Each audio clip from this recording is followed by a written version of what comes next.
Hi hello ನಮಸ್ತೆ ಎಲ್ಲರಿಗೂ ಜ್ಯೋತಿಷ್ಯ ಬೆಳಕು ಚಾನಲ್ಗೆ ಸ್ವಾಗತ ಸುಸ್ವಾಗತ. ಸ್ನೇಹಿತರೆ, ಎಲ್ಲರೂ ಹೇಗಿದ್ದೀರಾ? ಎಲ್ಲರೂ ಚೆನ್ನಾಗಿದ್ದೀರಾ ಅಂದ್ಕೊಂಡಿದ್ದೀನಿ. ನಾನು ಕೂಡ ತುಂಬಾ ಚೆನ್ನಾಗಿದ್ದೀನಿ. ಎಲ್ಲರೂ ಚೆನ್ನಾಗಿದ್ದೀರಾ ಅಂದ್ಕೊಂಡು ಭಾವಿಸ್ಕೊಂಡು ಇವತ್ತಿನ ಒಂದು ವಿಡಿಯೋನ ಶುರು ಮಾಡಿಬಿಡೋಣ. ಇವತ್ತಿನ ಒಂದು ವಿಡಿಯೋದಲ್ಲಿ ವೃಶ್ಚಿಕ ರಾಶಿಯವರಿಗೆ ಜೂನ್ 11ರಿಂದ 30ರವರೆಗೆ ಸಾಕಷ್ಟು ಬದಲಾವಣೆಯನ್ನು ನೋಡಲಿದ್ದೀರಿ. ಅದು ನಿಮ್ಮ ವ್ಯಾಪಾರ ವ್ಯವಹಾರದಲ್ಲಿ, ಹಣಕಾಸಿನಲ್ಲಿ, ವೃತ್ತಿ ಜೀವನದಲ್ಲಿ, ಉದ್ಯೋಗದಲ್ಲಿ ಏನೆಲ್ಲ ಬದಲಾವಣೆಗಳು ಕಂಡು ಬರಲಿದೆ, ಯಾವುದರ ಬಗ್ಗೆ ಮುನ್ನೆಚ್ಚರಿಕೆಗಳನ್ನು ತೆಗೆದುಕೊಳ್ಬೇಕು ವೃಶ್ಚಿಕ ರಾಶಿಯವರು ಅನ್ನೋದನ್ನ ಕಂಪ್ಲೀಟ್ ಆಗಿ ಇದೇ ವಿಡಿಯೋದಲ್ಲಿ ತಿಳಿಸ್ಕೊಡ್ತಾ ಹೋಗ್ತೀನಿ. ಇದನ್ನೆಲ್ಲ ತಿಳ್ಕೋಬೇಕು, ಸಣ್ಣ ಪುಟ್ಟ ಪರಿಹಾರಗಳನ್ನೆಲ್ಲ ಫಾಲೋಅಪ್ ಮಾಡಬೇಕು ಅಂದರೆ ಎಲ್ಲೂ ಕೂಡ ವಿಡಿಯೋನ ಸ್ಕಿಪ್ ಮಾಡಬಾರ್ದು. ಅಂದರೆ ವಿಡಿಯೋನ ಕಟ್ ಮಾಡಿ ಓಡಿಸ್ಕೊಂಡು ಹೋಗಿ ನೋಡ್ತೀನಿ ಅಂದರೆ ಫುಲ್ ಇನ್ಫಾರ್ಮೇಷನ್ ಅರ್ಥ ಆಗಲ್ಲ. ಸೊ ಹಾಗಾಗಿ ಎಲ್ಲ ವಿಡಿಯೋದಲ್ಲೂ ತಿಳಿಸ್ತಾ ಇರ್ತೀನಿ. ಮೊದಲಿಂದ ಕೊನೆ ತನಕ ವಿಡಿಯೋವನ್ನು ವಾಚ್ ಮಾಡಿ. ವಿಡಿಯೋದಲ್ಲಿ ಒಳ್ಳೆಯ ಮಾಹಿತಿ ಸಿಕ್ಕಿದ್ದಲ್ಲಿ ತಪ್ಪದೆ ವಿಡಿಯೋಗೊಂದು ಲೈಕ್ ಕೊಟ್ಟು, ಇನ್ನೂ ನನ್ನ ಚಾನಲ್ನ ಸಬ್ಸ್ಕ್ರೈಬ್ ಮಾಡ್ಕೊಂಡಿಲ್ಲ ಅಂದರೆ ಜ್ಯೋತಿಷ್ಯ ಬೆಳಕು ಚಾನಲ್ಗೆ ಸಬ್ಸ್ಕ್ರೈಬ್ ಆಗಿ ನಿಮ್ಮ ಅಭಿಪ್ರಾಯಗಳನ್ನು ಕಮೆಂಟ್ ಬಾಕ್ಸಲ್ಲಿ ತಿಳಿಸಬಹುದು.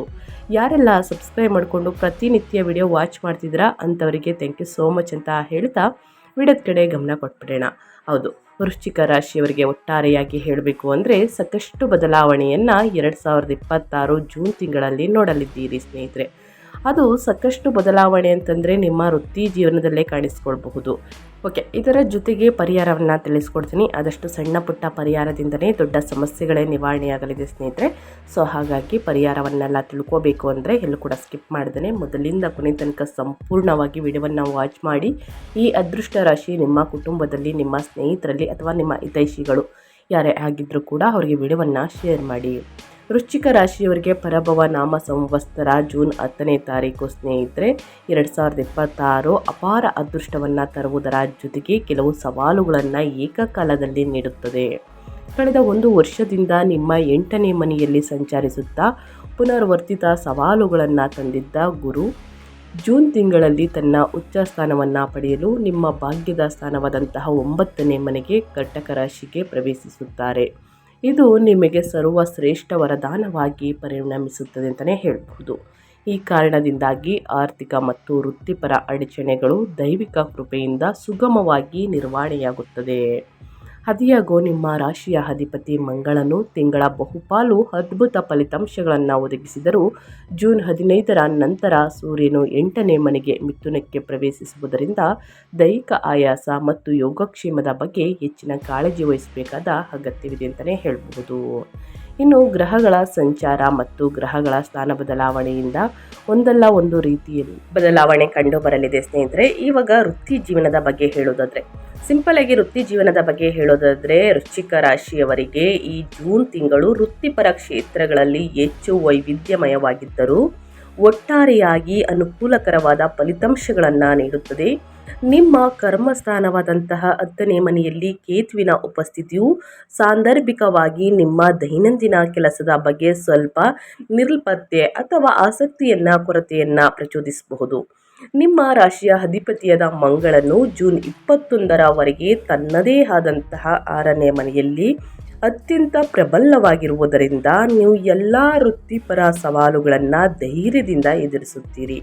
ಕಚೇರಿಯ ರಾಜಕೀಯವನ್ನು ಯಶಸ್ವಿಯಾಗಿ ಮೆಟ್ಟಿ ನಿಲ್ಲುವಿರಿ ಮತ್ತು ಗುಪ್ತ ಶತ್ರುಗಳ ಮೇಲೆ ವಿಜಯವನ್ನು ಸಾಧಿಸುವಿರಿ ಅಂತಲೇ ಹೇಳಬಹುದು. ಶತ್ರುಗಳ ಮೇಲೆ ನಿಮ್ಮ 10ನೇ ಅಧಿಪತಿಯಾಗಿರುವ ಸೂರ್ಯನು ಜೂನ್ 15ರ ನಂತರ 8ನೇ ಮನೆಗೆ ಬದಲಾದಾಗ ಸರ್ಕಾರಿ ನೌಕರರು ಅಥವಾ ಆಡಳಿತಾತ್ಮಕ ವೃತ್ತಿಪರರು ಹಠಾತ್ ಅನಿರೀಕ್ಷಿತ ಕಚೇರಿ ವರ್ಗಾವಣೆಗಳನ್ನು ಎದುರಿಸಬಹುದು.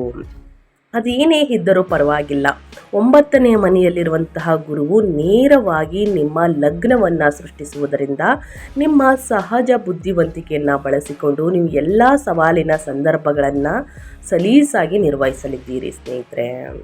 ಇನ್ನು ಅದೇ ರೀತಿ ವ್ಯಾಪಾರ ವ್ಯವಹಾರದ ಬಗ್ಗೆ ಹೇಳೋದಾದರೆ, ವ್ಯಾಪಾರಸ್ಥರಿಗೆ ಈ ತಿಂಗಳ ದ್ವಿತೀಯಾರ್ಧ ಅಂದರೆ 15ನೇ ತಾರೀಕು ನಂತರ ಅಸಾಧಾರಣ ಲಾಭದಾಯಕವೆಂದು ಭರವಸೆಯನ್ನು ನೀಡುತ್ತಿದೆ ಗ್ರಹಗಳು. ಇನ್ನು ಜೂನ್ 11ರಿಂದ ನಿಮ್ಮ ವ್ಯಾಪಾರ ಸ್ಥಾನದ 7ನೇ ಅಧಿಪತಿಯಾಗಿರುವಂತಹ ಶುಕ್ರನು ನಿಮ್ಮ ಉಚ್ಚ ಗುರುವಿನೊಂದಿಗೆ ವಿಲೀನಗೊಳ್ಳಲು ನಿಮ್ಮ ಭಾಗ್ಯಸ್ಥಾನವಾದಂತಹ 9ನೇ ಮನೆಗೆ ಕರ್ಕಟಕ್ಕೆ ಆಗಮಿಸುತ್ತಾರೆ. ಆಮದು ರಫ್ತು ಸಂಸ್ಥೆಗಳು, ಟ್ರಾವೆಲ್, ಶಿಕ್ಷಣ ಸಂಸ್ಥೆಗಳು ಮತ್ತು ಸಲಹಾ ಎಂಜಿನಿಗಳನ್ನು ನಡೆಸುತ್ತಿರುವವರಿಗೆ ಈ ಅತ್ಯಂತ ಶಕ್ತಿಯುತ ಸಂಯೋಜನೆಯು ಅಭೂತಪೂರ್ವ ಗ್ರಾಹಕರ ದಟ್ಟಣೆಯನ್ನು ತರುತ್ತದೆ. ವಿದೇಶಿ ಸಂಸ್ಥೆಗಳೊಂದಿಗೆ ನೀವು ಲಾಭದಾಯಕದ ಒಪ್ಪಂದಗಳಿಗೆ ಸಹಿ ಹಾಕುವಿರಿ. ಇದಕ್ಕೆ ವ್ಯತಿರಿಕ್ತವಾಗಿ ಜೂನ್ 21ರಂದು ಮಂಗಳನು ನಿಮ್ಮ 6ನೇ ಮನೆಯಾದ ಪಾಲುದಾರಿಕೆಯ ಸ್ಥಾನಕ್ಕೆ ಕಾಲಿಟ್ಟಾಗ ಹೆಚ್ಚಿನ ವಿವೇಚನೆಯ ಅಗತ್ಯವಿದೆ. ನಿಮ್ಮ ವಾಣಿಜ್ಯ ಸಹವರ್ತಿಗಳೊಂದಿಗೆ ಅನಗತ್ಯ ವಾದ ವಿವಾದಗಳನ್ನು ಅಥವಾ ಘರ್ಷಣೆಗಳನ್ನು ನೀವು ಅನುಭವಿಸಬಹುದು. ನಿಮ್ಮ ವೈಯಕ್ತಿಕ ನಿರ್ಧಾರಗಳನ್ನು ನಿಮ್ಮ ಪಾಲುದಾರರ ಮೇಲೆ ಆಕ್ರಮಣಕಾರಿಯಾಗಿ ಏರುವುದನ್ನು ಆದಷ್ಟು ತಪ್ಪಿಸಿ ಸ್ನೇಹಿತರೆ. ಇನ್ನು ನಿಮ್ಮ ಸಂಪತ್ತು, ಹಣಕಾಸಿನ ಬಗ್ಗೆ ಹೇಳೋದಾದರೆ ಆದಾಯದಲ್ಲಿ ಏನೆಲ್ಲ ಬದಲಾವಣೆಗಳು ಕಂಡುಬರಬಹುದು, ವೃಶ್ಚಿಕ ರಾಶಿಯವರಿಗೆ ಯಾವುದರ ಬಗ್ಗೆ ಎಚ್ಚರಿಕೆ ವಹಿಸಬೇಕು ಅನ್ನೋದನ್ನ ನೋಡೋದಾದರೆ, ಆರ್ಥಿಕವಾಗಿ ನಿಮ್ಮ ಭೌತಿಕ ಸ್ಥಾನಮಾನವು ಅಗಾಧವಾಗಿ ಬೆಳೆಯುವುದು ಖಚಿತ. ನಿಮ್ಮ ಸಂಪತ್ತು ಮತ್ತು ಆಸ್ತಿಯ ಅಧಿಪತಿಯಾದ ಗುರುವು ನಿಮ್ಮ ಭಾಗ್ಯದ ಸ್ಥಾನದಲ್ಲಿ ಉಚ್ಚ ಸ್ಥಿತಿಯನ್ನು ಪಡೆಯುವುದು ಅತ್ಯಂತ ಭವ್ಯವಾದಂತಹ ಆರ್ಥಿಕ ಅರಿವನ್ನು ಪ್ರಾರಂಭಿಸುತ್ತದೆ. ವಿವಾದದಲ್ಲಿದ್ದ ಪೂರ್ವಜರ ಆಸ್ತಿಗಳು ಅಥವಾ ಕೌಟುಂಬಿಕ ಆಸ್ತಿಗಳು ನಿಮ್ಮ ಪರವಾಗಿ ಇತ್ಯರ್ಥಗೊಳ್ಳುತ್ತವೆ ಮತ್ತು ಹಿಂದೆ ಸಿಲುಕಿಕೊಂಡಿದ್ದಂತಹ ಅಥವಾ ವಿಳಂಬವಾಗುತ್ತಿದ್ದಂತಹ ನಿಧಿಗಳು ಈ ತಿಂಗಳು ಸುರಕ್ಷಿತವಾಗಿ ನಿಮ್ಮ ಕೈ ಸೇರಲಿದೆ. ಸ್ನೇಹಿತರೆ, ಬರುವಂತಹ ಅಮಾವಾಸ್ಯೆ ಅಂದರೆ ಜ್ಯೇಷ್ಠ ಅಮಾವಾಸ್ಯೆಯ ದಿನ ಪಿತೃತರ್ಪಣವನ್ನು ನೀಡುವುದು, ದಾನ ಧರ್ಮವನ್ನು ಮಾಡುವುದರಿಂದ ಸ್ನೇಹಿತರೆ ಪಿತೃಗಳ ದೋಷ ನಿವಾರಣೆಯಾಗಲಿದೆ. ಆವಾಗ ವಿಳಂಬವಾಗುತ್ತಿದ್ದಂತಹ ಆಸ್ತಿ ವಿಚಾರದಲ್ಲಿ ಈ ತಿಂಗಳು ಸುರಕ್ಷಿತವಾಗಿ ನಿಮ್ಮ ಕೈ ಸೇರಲಿದೆ ಅಂತಲೇ ಹೇಳಬಹುದು. ಈ ಸಣ್ಣ ಪುಟ್ಟ ಪರಿಹಾರವನ್ನು ಮಾಡಬೇಕು ಅಂದರೆ ದಯವಿಟ್ಟು ಮಾಡಬೇಡಿ. ಸೂರ್ಯ ಮತ್ತು ಬುಧರು ನಿಮ್ಮ 8ನೇ ಮನೆಯಲ್ಲಿ ಸಂಚರಿಸುತ್ತಿರುವುದರಿಂದ ವಿಮಾ ಪಾಲಿಸಿಗಳು ಅಥವಾ ಮೆಚ್ಯೂರಿಟಿ ನಿಧಿಗಳ ಮೂಲಕ ಹಠಾತ್ ಒಟ್ಟು ಮೊತ್ತದ ಆದಾಯವನ್ನು ಪಡೆಯುವ ಅತ್ಯುತ್ತಮ ಅವಕಾಶವಿದೆ ಅಂತಲೇ ಹೇಳಬಹುದು. ವೃಶ್ಚಿಕ ರಾಶಿಯವರಿಗೆ 9ನೇ ಮನೆಯಲ್ಲಿನ ಅನುಕೂಲಕರ ಗ್ರಹಗತಿಗಳು ಧನ್ಯವಾದಗಳು. ಮನೆಯಲ್ಲಿ ಸ್ನೇಹಿತರೆ ಶುಭ ಸಮಾರಂಭಗಳನ್ನು ಆಯೋಜಿಸಲು ಅಥವಾ ಶಾಂತಿಯುತ ತೀರ್ಥಯಾತ್ರೆಗಳನ್ನು ಕೈಗೊಳ್ಳಲು ನೀವು ಸಂತೋಷದಿಂದ ಹಣವನ್ನು ಖರ್ಚು ಮಾಡುತ್ತೀರಿ. ಇನ್ನು ಮೇಯ್ನ್ ಆಗಿ ನಿಮ್ಮ ಹೆಲ್ತ್ ಬಗ್ಗೆ ತಿಳಿಸೋದಾದರೆ ಆರೋಗ್ಯದಲ್ಲಿ ಬಹಳಷ್ಟು ಚೇಂಜಸನ್ನು ನೋಡಲಿದ್ದೀರಿ ಸ್ನೇಹಿತರೆ. ಯಾಕಂದರೆ ನಿಮ್ಮ 6ನೇ ಮನೆಯಲ್ಲಿರುವ ಮಂಗಳನು ನಿಮ್ಮ ದೈಹಿಕ ರೋಗ ನಿರೋಧಕ ಶಕ್ತಿಯನ್ನು ಅಸಾಧಾರಣವಾಗಿ ಬಲವಾಗಿಸುತ್ತದೆ. ಯಾವುದೇ ಇಂದಿನ ದೈಹಿಕ ಸಮಸ್ಯೆಗಳಿಂದ ತ್ವರಿತ ಚೇತರಿಕೆ ಅನುವು ಮಾಡಿಕೊಡುತ್ತಾರೆ. ಜೂನ್ 15ರ ನಂತರ ಸೂರ್ಯನು ನಿಮ್ಮ 8ನೇ ಮನೆಗೆ ಪ್ರವೇಶಿಸಿದ ನಂತರ ನೀವು ಕಟ್ಟುನಿಟ್ಟಾದ ಆರೋಗ್ಯದ ನಿಯಮಗಳನ್ನು ಪಾಲಿಸಬೇಕು. 8ನೇ ಮನೆಯಲ್ಲಿನ ಸೂರ್ಯ ಉಷ್ಣ ಶಕ್ತಿ ಅಂದರೆ ಕಣ್ಣುಗಳಲ್ಲಿ ಉರಿ, ಹೊಟ್ಟೆಯಲ್ಲಿ ಉಷ್ಣತೆ, ಆಮ್ಲೀಯತೆ ಅಥವಾ ತೀವ್ರ ತಲೆನೋವನ್ನು ಉಂಟು ಮಾಡಬಹುದು. ಇನ್ನು ಅದೇ ರೀತಿ ಸ್ನೇಹಿತರೆ, ವಾಹನವನ್ನು ಚಾಲನೆ ಮಾಡಬೇಕಾದ್ರೆ ಅತಿ ವೇಗ ಒಳಿತಲ್ಲ. ನಿಮಗೆ ತಿಳಿಸ್ತಾ ಇರ್ತೀನಿ ಪ್ರತಿ ತಿಂಗಳು ಸ್ನೇಹಿತರೆ, ಅತಿ ವೇಗ ಒಳಿತಲ್ಲ. ಇದರಿಂದ ಸಣ್ಣ ಪುಟ್ಟ ಗಾಯಗಳು, ಸಣ್ಣ ಪುಟ್ಟ ಶಸ್ತ್ರಚಿಕಿತ್ಸೆಗಳಾಗುವಂತಹ ಅಪಾಯಗಳಿದೆ. ಸೊ ಹಾಗಾಗಿ ದಯವಿಟ್ಟು ವಾಹನವನ್ನು ನಿಧಾನವಾಗಿ ಚಾಲನೆ ಮಾಡಿ. ಇನ್ನು ಟ್ರಾಫಿಕ್ ನಿಯಮಗಳನ್ನು ಕಡ್ಡಾಯವಾಗಿ ಫಾಲೋ ಮಾಡಿ ಸ್ನೇಹಿತರೆ. ಇದು ನಿಮ್ಮ ಆರೋಗ್ಯಕ್ಕೆ ಒಳ್ಳೆಯದು. ನಿಮ್ಮ ಹೆಲ್ತ್, ನಿಮ್ಮ ಜೀವನದಲ್ಲಿ ಸಾಕಷ್ಟು ಕನಸುಗಳನ್ನು ಕಂಡಿರ್ತೀರ, ಅದೆಲ್ಲ ನೆರವೇರಬೇಕು ಅಂದರೆ ನಿಮ್ಮ ಹೆಲ್ತ್ ಕಡೆ ಒಂದು ಗಮನವಿರಲಿ. ಜೂನ್ 21ರಂದು ಮಂಗಳನು ನಿಮ್ಮ 7ನೇ ಮನೆಗೆ ಬದಲಾದಾಗ ಅಪ್ರಚೋದಿತ ಆಕ್ರಮಣಶೀಲತೆ ಅಥವಾ ಒತ್ತಡದ ಮಟ್ಟಗಳು ಏರಿಕೆಯಾಗಬಹುದು. ರಕ್ತದೊತ್ತಡ, BP ಏರಿಳಿತಗಳನ್ನು ಎದುರಿಸುತ್ತಿರುವವರು ಸಾಕಷ್ಟು ವಿಶ್ರಾಂತಿಗೆ ಆದ್ಯತೆ ನೀಡಬೇಕಾಗುತ್ತದೆ. ತಂಪಾದ ಆಹಾರ ಪದಾರ್ಥಗಳನ್ನು ಸೇವಿಸುವುದು, ಸಾಕಷ್ಟು ಮಜ್ಜಿಗೆ ಕುಡಿಯುವುದು, ಚೆನ್ನಾಗಿ ನೀರನ್ನು ಕುಡಿಯುವುದು, ಹೈಡ್ರೇಟೆಡ್ ಆಗಿರುವುದು ನಿಮಗೆ ಗಮನಾರ್ಹವಾಗಿ ಸಹಾಯವನ್ನು ಮಾಡುತ್ತದೆ. ತಿನ್ನುವ ಆಹಾರದ ಪದ್ಧತಿ ಬಗ್ಗೆ ಬಹಳಷ್ಟು ಎಚ್ಚರಿಕೆ ವಹಿಸಿ. ಬಿಸಿಲಿನ ತಾಪಕ್ಕೆ ದೇಹದಲ್ಲಿ ಉಷ್ಣಾಂಶ ಜಾಸ್ತಿಯಾಗಿ ಕಣ್ಣಿನಲ್ಲಿ ಉರಿ, ಹೊಟ್ಟೆ ಉರಿ, ಆಮ್ಲೀಯತೆ ಕಾಣಿಸ್ಕೊಳ್ಬಹುದು ವೃಶ್ಚಿಕ ರಾಶಿಯವರಿಗೆ. ಇನ್ನು ಪುಟ್ಟದಾಗಿ ಕುಟುಂಬದ ಬಗ್ಗೆ ಹೇಳೋದಾದರೆ, ವೈಯಕ್ತಿಕ ಜೀವನ, ಪ್ರೇಮ ಜೀವನದ ಬಗ್ಗೆ ಹೇಳೋದಾದರೆ, ಕೌಟುಂಬಿಕ ಸಂಬಂಧಗಳಲ್ಲಿ ನಿಮ್ಮ 9ನೇ ಮನೆಯಲ್ಲಿರುವ ಉಚ್ಚ ಗುರುವು ನಿಮ್ಮ ತಂದೆಯ ದೈಹಿಕ ಆರೋಗ್ಯವನ್ನು ಗಮನಾರ್ಹವಾಗಿ ಸುಧಾರಿಸುತ್ತಾರೆ ಮತ್ತು ಅವರೊಂದಿಗಿನ ನಿಮ್ಮ ಬಾಂಧವ್ಯವನ್ನು ಗಾಢವಾಗಿಸುತ್ತಾರೆ. ನಿಮ್ಮ ಕುಟುಂಬದ ಸದಸ್ಯರೊಂದಿಗೆ ಪುಣ್ಯ ಕ್ಷೇತ್ರಗಳಿಗೆ ಭೇಟಿ ನೀಡಲು ನೀವು ಅನುವು ಮಾಡಿಕೊಡ್ತೀರಾ ಅಂತಲೇ ಹೇಳಬಹುದು. ನಿಮ್ಮ ವೈವಾಹಿಕ ಜೀವನವು ಕೆಲವು ಬಿರುಗಾಳಿಯ ಹಂತಗಳನ್ನು ಎದುರಿಸಬಹುದು. ಆದಷ್ಟು ಹೊಂದಾಣಿಕೆ ಬಹಳ ಮುಖ್ಯ. ನಿಮ್ಮ ಜೀವನ ಸಂಗಾತಿಯೊಂದಿಗೆ ತೀವ್ರವಾದ ಅಹಂಕಾರದ ಘರ್ಷಣೆಗಳನ್ನು ಮೇಲ್ಗೈ ತರಬಹುದು. ಸಣ್ಣ ಪುಟ್ಟ ಕೌಟುಂಬಿಕ ವಿಚಾರಗಳು ದೊಡ್ಡ ವಾದ ವಿವಾದಗಳಿಗೆ ಕಾರಣವಾಗಬಹುದು.